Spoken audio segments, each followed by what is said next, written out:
Alang ganato nga kumpleto na ang bahin sa atong lawas, makahimo kita unsa may gusto natong buhaton. Apan may uban nga gipakatawo nga may kuwang, wa gyapon kini mahimong babag aron dili mapalambo ang ilang gikahiligan.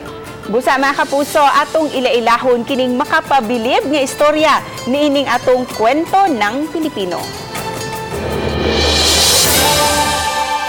Ang atong mga kamot adunay napo ka mga tudlo nga gamiton nato sa paggunit ug mga butang. Apan lahi ang mga kamot sa 16 anyos nga si John Mark Villamor. Kini tungod kay ang iyang mga kamot adunay 8 ka mga tudlo.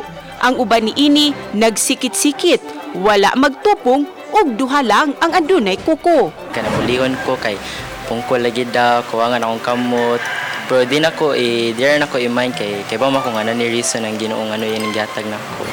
Bugtong ang tuong tiilang ni John Mark ang kompleto ug matud sa iyang mga ginikanan nga inborn ang iyang kondisyon.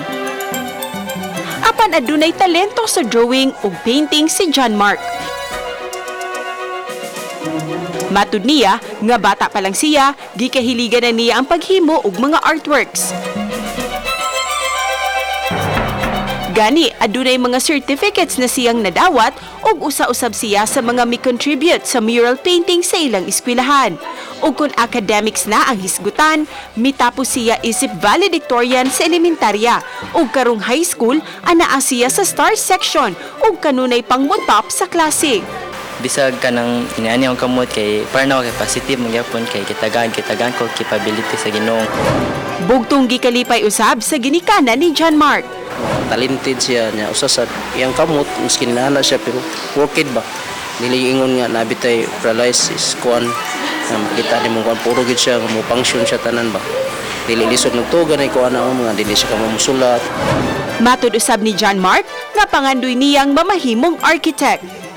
Uban ni Lian Sinkulan ug Renante Quiñones, Cecil Quibod-Castro, Balitang Bisdak.